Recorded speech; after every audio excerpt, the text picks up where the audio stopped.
तो आइए अब आपके बीच में हमारे केंद्रीय मंत्री कृषि एवं किसान कल्याण और बाड़मेर से सांसद सम्माननीय कैलाश जी चौधरी आपके बीच में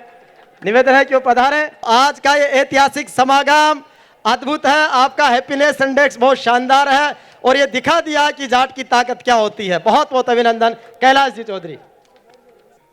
बोलो तेजाजी महाराज की, बोलो महाराजा सूरजमल जी की, बोलो भारत माता की। धन्यवाद। सबसे पहले तो मैं आज इस विशाल जाट महासम्मेलन में उपस्थित हमारे मंच पर बैठे सभी अतिथिगण और सभी संत वृंद और साथ ही उपस्थित सभी यहाँ पर जन सैलाब के रूप में आए हुए सभी जाट सरदारी के सभी प्रमुख पंचगण, आज सबसे पहले तो मैं ये कहना चाहूँगा कि आदरणीय राजा राम जी मील साहब को मैं बहुत बहुत धन्यवाद देता हूँ, आदरणीय विजय पूनिया जी को और पूरी टीम को, कि इस धरती के ऊपर एक इतिहास रचा गया। आज से 25 साल पहले हम सभी यहाँ पर इकट्ठे हुए थे और उस समय मैं बहुत छोटा हुआ करता था। तब भी मैं यहाँ पर जब आरक्षण का आंदोलन था उस समय मैं लगभग 10वीं क्लास में पढ़ता था। उस समय मैंने ऐसा जन सैलाब देखा था और उसके बाद में आज इस जाट समाज का इतना बड़ा जन सैलाब मैं देख रहा हूँ, तो निश्चित रूप से मैं आज सभी उपस्थित सबको बहुत बहुत धन्यवाद देना चाहता हूँ। और सबसे पहले मैं ये कहना चाहूँगा कि मुझे गर्व है कि मैं जाट हूँ और मुझे गर्व इस बात का है कि मैं किसान भी हूँ और मुझे गर्व है कि मैं हिंदू हूँ। मुझे इस बात का गर्व है कि मैं भारतीय हूँ और वास्तव में हमें अपने ऊपर गर्व होना चाहिए कि ऐसी धरती के ऊपर हमने जन्म लिया और धरती पर जन्म लेने के बाद हमने इस देश के अंदर और इस दुनिया के अंदर दिखा दिया अपने इतिहास के अंदर अपने पूर्वजों ने, क्योंकि जाट का मतलब जो होता है वो साहस होता है। उन्होंने पराक्रम करके दिखाया। जब आवश्यकता पड़ी देश के ऊपर तो देश के लिए बलिदान देना भी अगर किसी ने किया तो इस किसान कौम ने करने का काम किया। आज इस देश के अंदर आप सब जानते हैं और हम सब जानते हैं कि आज जब अगर कोई देखता है कि किसी देश के बॉर्डर के ऊपर अगर कोई रक्षा करने के लिए खड़ा है तो वहां पर भी हमारा जाट दिखाई देता है। और अगर कोई खेल के मैदान में गोल्ड मेडल लेकर आता है वह दिखता है तो उसमें भी नाम आता है तो जाट के और किसान के बेटे का नाम होता है, तब प्रत्येक व्यक्ति को गर्व से सीना चौड़ा हो जाता है। और आज यहाँ पर मैं आप सबसे ये जरूर कहना चाहूँगा कि हम जब समाज का आज पूरे देश के अंदर जाट समाज का और किसान कौम का जो नाम है और सम्मान है और जो एक प्रतिष्ठा है, उस प्रतिष्ठा को हमें आगे आने वाले समय के अंदर जो हमारे पूर्वज हमें देके गए वह प्रतिष्ठा हमें आगे तक कायम रखने की अगर किसी पर जिम्मेवारी है तो यहाँ बैठे सभी हमारे कौम के सभी युवाओं के ऊपर और कौम में बैठे सभी साथियों के ऊपर है। और मैं आप सबसे कहना चाहता हूँ कि मैं जब युवा की बात करता हूँ तो मैं आप सभी से कहना चाहता हूँ कि आज हम लगातार आगे बढ़ रहे हैं। शिक्षा के क्षेत्र के अंदर हो चाहे प्रशासनिक क्षेत्र के अंदर हो, लगातार मैं देखता हूं कि अपने किसान कौम के बेटे आगे बढ़ रहे हैं। लेकिन जब मैं कहीं न कहीं मुझे लगता है कि दूसरी तरफ जब देखते हैं कि एक तरफ हमारे युवा संस्कारवान होकर आगे बढ़ते हैं, आज यहाँ पर तेजा फाउंडेशन के माध्यम से जिस तरह से एक ये हमारे सामने उदाहरण है, मैं समाज के बंधुओं से कहना चाहता हूं कि ऐसी फाउंडेशन हमारे हर जिले के अंदर हर जगह पर होनी चाहिए ताकि हमारे बच्चे संस्कारवान हो और आगे जाकर अपना नाम रोशन कर सके। और मैं आज यहाँ पर उदाहरण देकर कहना चाहता हूं कि हमारे बाड़मेर के अंदर एक 50 विलेजर्स के नाम से हमारे युवाओं ने एक संगठन प्रारंभ किया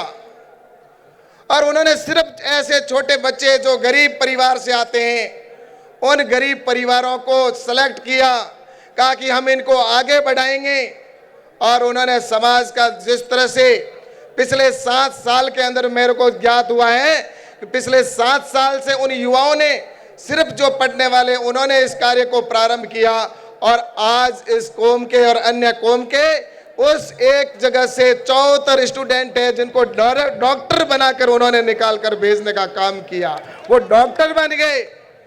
और समाज का जहां तक पता चला कि उन्होंने कहा कि समाज से हमें 1.5 करोड़ की पिछले 7 साल में सहायता मिली, लेकिन यही डॉक्टर और यही आगे बढ़कर उन्होंने समाज का नाम रोशन करने का काम किया। ऐसी संस्थाओं को हम आने वाले समय में किस तरह से हमें सपोर्ट करें ताकि हमारे युवा है, हमारा देश का भविष्य वो आगे बढ़ सके।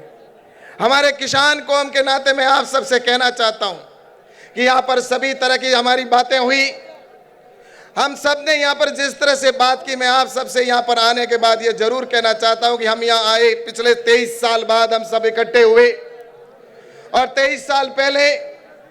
जब इकट्ठे हुए थे तब हमने जो हुंकार भरी थी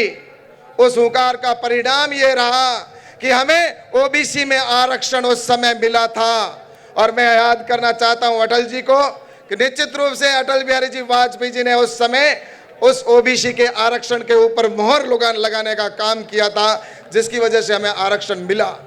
लेकिन मैं आप सबसे एक चीज जरूर कहना चाहता हूं कि हम जब यहां पर आए हैं तो कुछ आने वाले समय के अंदर आज इस सभा के अंदर से हम क्या लेके जा रहे हैं, हम आज यहां से क्या लेके जाएंगे, ये हम सबके लिए प्रश्न चिन्ह है। और निश्चित रूप से इसका मैं आप सबसे आग्रह करूंगा कि जो हमने संकल्प प्रारंभ में गुरुजी ने पढ़ा था उस संकल्प को हमें चरितार्थ करते हुए अपने जीवन के अंदर उतार के और अपने समाज के लिए हम किस तरह से आगे कर सकते हैं, उसके लिए मैं जरूर आपसे कहना चाहता हूं। और मैं आप सबसे कहना चाहूंगा कि आज हम सभी किसान परिवार से आते हैं और किसान परिवार के नाते मैं आप सबसे कहना चाहता हूं कि आज सबसे उत्तम अगर कोई है तो वो खेती है। कहते हैं उत्तम खेती मध्यम व्यापार लास्ट में नौकरी होती थी, लेकिन अब कुछ मेरे युवा साथियों से मैं ये जरूर कहना चाहूंगा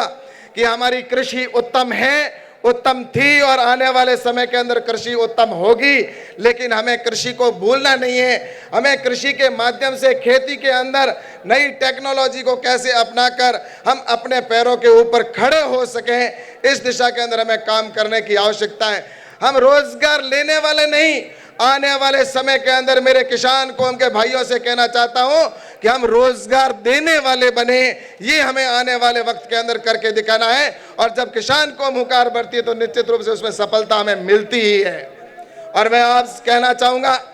कि इस देश की आजादी से लेकर इस देश के अंदर जिन जिन लोगों का बलिदान रहा उन उसकी आजादी में सबसे ज्यादा अगर किसी का योगदान रहा तो इस किसान कौम का रहा। देश के लिए बलिदान देने पर हम सब जानते हैं।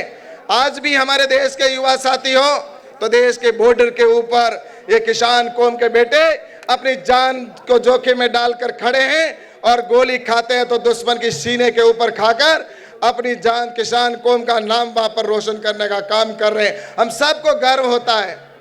आज मैं आपसे बताना चाहता हूं हमारी बेटियां भी कहीं पीछे नहीं है। मैं आज कुछ दिन पहले बॉर्डर के ऊपर गया था और उस बॉर्डर के ऊपर बीएसएफ के जवानों से जब मिला तो बीएसएफ के जवानों में मेरे को 17 बहनें वहां पर मिली और मैंने जब उनसे परिचय किया तो परिचय में 17 की 17 हमारी बहनें थी, वो किसान कौम की बेटियां थी। इसलिए मैं कहना चाहता हूं कि आज हमारी बेटियों को पढ़ाने की आवश्यकता है, बेटियों को आगे बढ़ाने की आवश्यकता है, देश के लिए हमें कुछ करने की आवश्यकता है। और देश की जब बात आती है तो मैं आपसे एक बात कहकर मैं अटल जी की मुझे वो बात याद आती है। भारत है ना, हम भारत के वासी हैं, हमारा इस भारत के लिए प्राणों की आहुति दी हम लोगों ने। भारत कोई भूमि का टुकड़ा नहीं है। अटल जी ने कहा था कि ये भारत कोई भूमि का टुकड़ा नहीं है, ये एक जीता जागता राष्ट्र पुरुष है। हमें अभिनंदन है हमें इस बात का कि हम भारत के हैं, हमें गर्व है इस बात का कि हम भारत के वासी हैं। इसलिए मैं आपसे कहना चाहता हूं कि इस देश के लिए हमें कुछ भी करना पड़े तो हमें हर समय तैयार रहना चाहिए। और किसान कौम के नाते मैं आपसे आग्रह करूंगा कि आने वाले समय के अंदर मैं किसान का बेटा होने के नाते निश्चित रूप से जो यहाँ पर केंद्र सरकार के जो विषय हैं उन विषयों को लेकर निश्चित रूप से मैं बात करूंगा और किसान कौम के लिए मैं भारत ये कह सकता हूं कि अगर मेरे प्राणों की आहुति देनी पड़ी तो भी मैं निश्चित रूप से देने के लिए तैयार हूं, क्योंकि मैं किसान का बेटा हूं और किसान के नाते निश्चित रूप से हम सबका ये दायित्व तो बनता है। आप सबको मैं बहुत बहुत शुभकामना देता हूं। इस मेले के अंदर जितने भी आज लाखों की संख्या में जो आए, उन सबको मेरी ओर से बहुत बहुत धन्यवाद, बहुत बहुत शुभकामना। जय हिंद, जय भारत।